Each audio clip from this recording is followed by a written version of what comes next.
Čau, Klau, tev kādreiz ir bijis tā, ka tev sākas attiecības un tev atverās spārni, tu lido. Ak, Dievs, cik fantastisks cilvēks. Tev liekas, tu esi satikusi savu sapņu vīrieti. Tas ir brīnišķīgi, jau fantastiski un forši. Un jums attiecības turpinās, un tu pamazām sāc justies slikti. Tu jūties arvien sliktāk un sliktāk, tev pašnovērtējums krītas. Tu sāc izskatīties arvien sliktāk, vai arī tu sāc pārspīlēt par savu izskatu, rūpēties. Tu sāc domāt, ka tu esi stulba, ka tu esi dumja, ka tev kaut kas nav kārtībā. Jums pavērojās strīdi, un pamazām, un lai arī kāds tas strīds būtu, un lai arī kas būtu noticis, tu nevari aizklauvēties līdz tam cilvēkam. Tu centies parādīt, ka viņam nav taisnība. Ja varbūt viņš tev ir kaut ko sliktu pateicis, viņš tev varbūt nosauc par stulbu vai dumju, vai tu redz, ka viņš kaut ko sliktu ir izdarījis, varbūt tev krāpjas vai slikti izturējis pret bērniem. Tā var būt jebkura situācija, ja? Un gal beigās tu esi pie tā vainīga, vai arī viņš nekādā veidā neuzņems atbildību. Un viņš arī paskaidro, kāpēc viņš neuzņems atbildību. Un tu sāc viņu žēlot, tev paliek viņu žēl. Kā man skaisti lietiņš sāk līt. Tev paliek viņa žēl, un arī dzen, tu sāc justies vainīga. Ja tu arī zini, varbūt, ko viņš bērnībā ir pārdzīvojis, un tu domā, viņš tā izturās un dara, tāpēc, ka viņam ir smags traumas. Varbūt viņš tā izturās un dara, jo viņam bija smaga darba diena, ja? Es jau varu paciesties. Varbūt tev pat ir situācija, ak, Dievs, tu esi nogurusi darbā, ja? Tu atnāc mājās, un tu gribētu atpūsties, un tu ceri, ka viņš varētu uztaisīt vakariņas, un viņš pasaka, Klau, man bija tāda darbdiena, un es esmu tik dusmīgs un uzvilcies, un man bija tik grūti, es esmu tā noguris, un tu sāc taisīt pati vakariņas, kaut gan tu knapi kājās turies, ja? Bērni arī varbūt nav ieinteresēti palīdzēt un negrib palīdzēt, un tu atmet ar roku un tiešām to dari pati.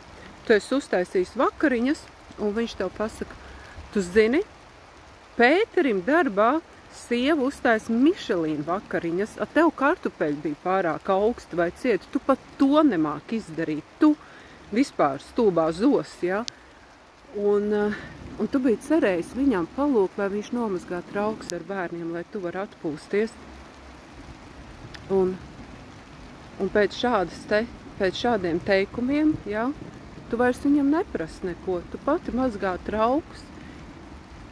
Varbūt tev ļoti sāp sirdī viņa vārdi, bet vēl trakāk, ka tu to pieņem kā patiesību vai jau kā dzīves normu, un tev pat vairs tas nesāpina. Nu tātad tu esi visu izdarījusi, tu iekrīti gultā vakarā, un viņš grib mīlēties. Bet tu nespēji pat roku pacelt. Nu kāda tur vēl mīlēšanās, ja? Tu pat vari justies arī bēdīgi. Un viņš tad saka, paklausies, nebrīnies, ja man būs mīļākā. Tu taču sievas pienākumus nevaru izpildīt. Tu pirms pāris dienām man teica, ka es pēc sievietes smaržām smaržoju. Ko tu te vispār ņemies? Ko tu iedomājies? Man pārmest tu vari, bet pati savus pienākumus izpildīt nevari. Vai citā veidā dusmojās uz tev par to, ka tu negribi mīlēties, ja? Pērkonīts man piekrīt.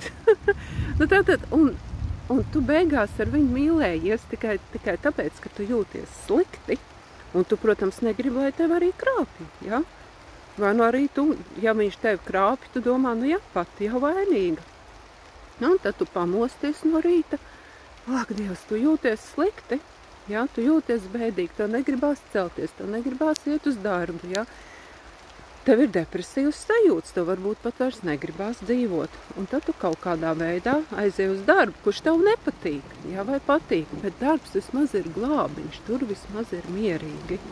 Un tu atnāc vakarā mājās, vīrs ir dusmīgs, un tu varbūt esi aizkavējusies darbā, un tad viņš vēl tev nolamā par to, tev pašai ir mīļākais, tu te pirms pāris dienām man par smaržām pārmet, kur tu pati vazājies, tik nestāsti, ka tu biji darbā, es tev neticu, nu jums ir strīds, un tu atkorķē vīnu pudeli, un tu iedzer vīnu. Un pēc kāda laika tu iedzer arvien vairāk vīnu, tu jūties arvien sliktāk, tu jūties arvien stulbāk, tev cilvēks sāk pārmest, ka tu dzer, arī viņš tev pārmet, ka tu dzer. Viņš tev pārmet, ka tu esi slikta māte, un tu patiešām domā, ka tu esi slikta māte, ja jau tu šādi izturies, slikti dzer, ja tu esi slikta sieva, jo tu nemīlējies, nemāk pietiekoši labi vakariņas uztaisīt, un pat ja tu saproti, ka tās ir muļķības, ko viņš saka, tu tāpat jūties slikti. Protams, kādā brīdī viņš tev pārmet par tavu izskatu, tu arī pati pārmet par savu izskatu, un tu ej ar sevi strādāt, lai uzlabotu attiecības. Tu ej varbūt pie terapeita vai pie garīgā skolotāja, lai uzlabotu attiecības un lai uzlabotu sevi. Lai uzlabotu savu pašvērtējumu, lai iemācītos tikt galā ar visiem pienākumiem un tā tālāk vai kādu citu iemeslu dēļ. Jo tu domā, ka ar tevi kaut kas nav kārtībā. Pat ja tu to nedomā domās, tā ir tava zemapziņas programma. Tad šīs te attiecības, es tev teikšu, kā ir, tas ir vardarbīgas, manipulatoristiskas attiecības, un tu neesi vainīgi pie tā, kas notiek. Tu esi ļoti laba sieva, tu esi ļoti laba māte, un tev ir jāparaugās, ar kādu cilvēku es kopā dzīvoju, un ko man darīt šajā situācijā. Es jūtos tā, kā es jūtos. Es lietoju alkoholu, nevis tāpēc, ka es esmu briesmīgs alkoholiķis. Es ar viņu nemīlējos, nevis tāpēc, ka es nepildu savus sievas pienākumus, bet tāpēc, ka es jūtos slikti šajās attiecībās, un tas ir tādēļ, ka cilvēks pret mani cilvēks izvērš emocionālo vardarbību pret mani. Apzinies, arī šāda dialoga, šādas situācijas ir emocionālā vardarbība. Citreiz viņi to izpauž ar rupjiem vārdiem, un citreiz ļoti mierīgā, klusā balsī, ļoti pieklājīgiem vārdiem. Tad, ja tu jūti, ka kaut kas nav kārtībā, un tad, ja tavi sākotnējie spārni pārvēršās pelnos, tad arī attiecībās kaut kas nav kārtībā, un tev ir jāskatās nevis kā sevi uzlabot, bet varbūt tev ir jāmaina vide, kurā tu esi. Tā.